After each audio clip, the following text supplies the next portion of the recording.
Bismillahirrahmanirrahim. Assalamualaikum warahmatullahi wabarakatuh. Bapak-bapak, ibu-ibu, mas-mas, mbak-mbak, khususnya adik-adikku sekalian yang dirahmati Allah dimanapun Anda berada. Kembali di IIP Channel bersama saya, IIP Wijayanto. Kali ini kita akan membahas tema mantan datang sambil merangkak untuk memohon balik bersamamu saat kamu lakukan 3 hal ini. Jadi sekarang bagaimana mau bisa kembali bersama dengan mantan? Kita dekati, dia tambah jauh. Kita kejar, larinya tambah cepat. Mau kita temui, dia selalu menghindari. Mau kita telepon, dia blokir telepon kita. Mau kita ajak chatting WhatsApp, Line, dan seterusnya, dia blokir semua. Sekarang apa yang bisa kita lakukan? Tentu kalau kita ingin kembali bersama mantan, kuncinya mantan yang harus datang kepada kita. Kalau perlu dia datang sambil merangkak, memohon untuk bisa kembali bersama kita lagi, ya. Tentu kita akan menerimanya dengan senang hati kan, karena memang itu yang kita tunggu-tunggu. Tetapi selama kita yang mengejar-ngejar, mantan akan terus menjauh dari kita. Jadi ada 3 hal yang bisa kita lakukan agar mantan datang kepada kita. Yang pertama, tentu kita harus berhenti mengejar-ngejar mantan. Ya. Kita sudah punya pengalaman berbulan-bulan bahkan bertahun-tahun mengejar-ngejar mantan, dan mantan tidak pernah bisa kita dapatkan. Ya, semakin kita kejar, mantan larinya tambah jauh, larinya tambah cepat. Karena itu, berhenti untuk mengejar-ngejar mantan.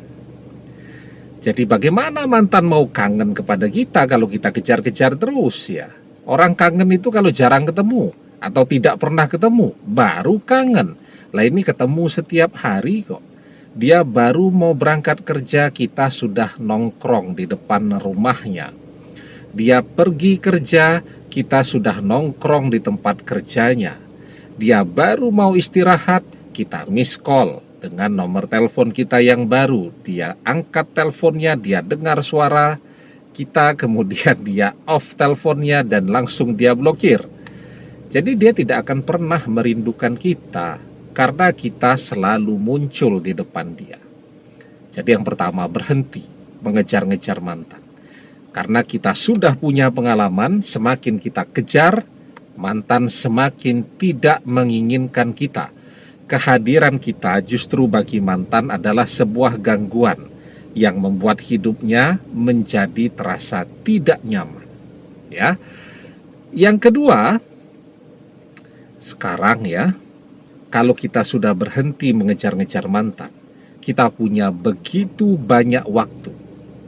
Di video short, ya, saya buat temanya 3 manfaat berhenti mengejar-ngejar mantan. Yang pertama, hemat biaya. Yang kedua, kita bisa hemat waktu. Sekarang kita punya begitu banyak waktu, ya, untuk bisa mengejar mimpi-mimpi kita, mengejar cita-cita kita, meraih sesuatu, memiliki sesuatu yang membuat kita dihargai oleh semua orang. Kalau kita nih punya sesuatu yang dibutuhkan oleh semua orang mau dekat dengan kita. Kita punya sesuatu yang dibutuhkan oleh semua orang. Apa itu yang dibutuhkan oleh semua orang? Duit kan? Kalau kita punya uang, semua orang akan mendekat kepada kita. Yang tidak teman, semuanya mengaku sebagai teman kita.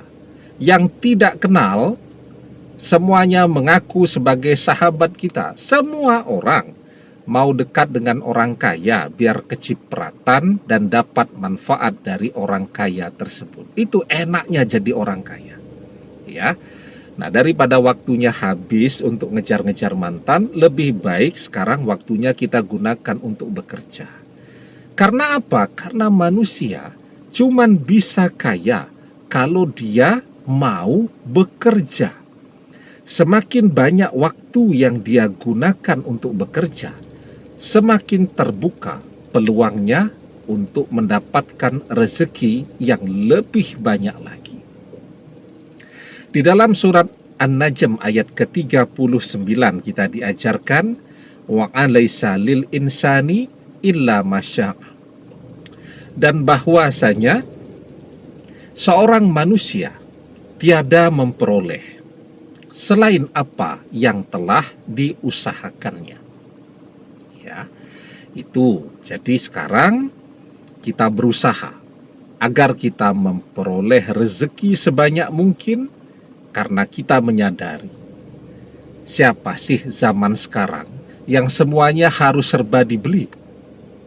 Ya, bahkan kita sekarang butuh daun saja. Kalau zaman saya kecil itu, misal kita butuh daun pisang tuh, misal orang tua membuat lemper, nggak pakai beli, ya, banyak tuh di pinggir-pinggir jalan, langsung ambil saja. Kalau sekarang daun pisang pun harus beli, semua harus dibeli.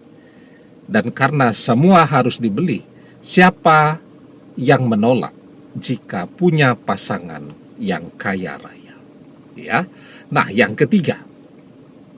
Tapi sebelum kita bahas lagi lebih jauh yang ketiga, jangan lupa yang belum subscribe untuk memencet tombol subscribe dan menyalakan lonceng notifikasi agar Anda selalu mendapatkan pemberitahuan video-video terbaru dari channel kesayangan kita ini. Dengan subscribe, doa-doa kita selalu terhubung sehingga kita selalu bisa berdoa bersama-sama, ya. Dan jangan lupa subscribe itu gratis, ya. Yang ketiga nih, sekarang kan zamannya media sosial. Sayang, seperti saya itu kan sudah tua, ya, sudah 44 tahun. Artinya kegiatannya di usia itu memang sudah banyak, karena ya kita harus bekerja maksimal, ya. Anak-anak sudah kuliah begitu kan. Kalau saya masih muda tuh, semua media sosial bisa saya tekuni. Sekarang karena saya menekuni YouTube, ya, dan ini juga memakan waktu lumayan nih. Facebook harus dilepaskan, Instagram juga harus dilepaskan, Twitter harus dilepaskan, TikTok sama sekali belum pernah disentuh. Ya, disentuh sedikit-sedikit lah. Sekarang ada beberapa kali buat video-video di TikTok, ya. Jadi kalau memilih YouTube, yang lain harus saya lepaskan karena waktunya sudah habis. Nah, kalau kita masih muda nih, ya, kita masih punya waktu yang cukup leluasa, media sosial itu bisa dimanfaatkan tuh. Sekarang orang menggunakan media sosial, ya, untuk dagang, untuk bisnis, ya. Banyak tuh toko-toko atau online shop yang sangat maju, ya. Kemudian apalagi orang berkarya kan di sana, cari duit jadi YouTuber tuh juga duitnya banyak, jadi TikToker itu juga uangnya banyak, ya. Nah, jadi selebgram juga begitu, uangnya juga bisa banyak. Dan manfaat lainnya jadi terkenal tuh. Semakin terkenal, semakin orang dikenal, semakin banyak orang yang ingin dekat dengan dia. Begitu kan? Semakin terkenal seseorang, akan semakin banyak kemudahan yang dia dapatkan. Lagi parkir nih, pas mau keluar dia lihat, oh ini orang terkenal, udah mas gak usah bayar parkirnya. Orang cari parkir susah banget, begitu orang lihat, oh kita, langsung dicarikan parkir. Datang jagung manten, orang antri itu mau salaman dengan pengantin. Kita terkenal melalui jalur VIP, ya, nggak pakai antri-antri. Langsung salaman, foto dengan pengantin, kemudian makannya disediakan meja yang khusus.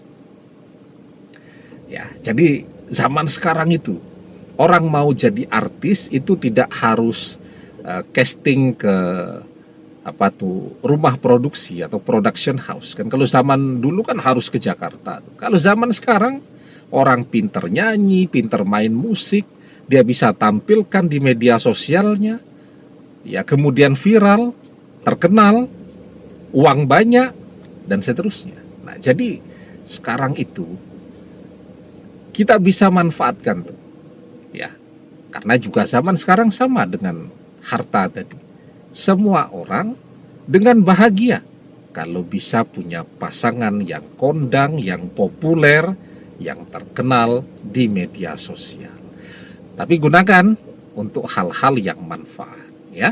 Nah, jadi ketika kita lakukan 3 hal ini, maka mantan akan datang kepada kita, mantan akan merangkak tuh untuk minta balik bersama kita lagi ketika kita sudah tidak ngejar-ngejar dia, kemudian sekarang kita kaya raya, dan kita terkenal, fans kita banyak, kalau kita laki-laki banyak wanita yang datang mendekat, berebut untuk mendapatkan cinta kita. Bagaimana mantan bisa mengabaikan kita? Ya, dia mengabaikan kita sekarang karena melihat dia tidak punya saingan, melihat kita masih sendiri saja. Tapi begitu dia melihat ada begitu banyak orang berlomba-lomba untuk mendapatkan cinta kita, dia akan ikut berlomba juga tuh. Ya. Nah, kuncinya itu berhenti mengejar mantan, sekarang cari uang sebanyak-banyaknya dan jadilah orang yang dikenal banyak orang dengan sesuatu yang bermanfaat. Demikian, semoga bermanfaat. Wallahu a'lam bissawab, billahi taufik wal hidayah. Assalamualaikum warahmatullahi wabarakatuh.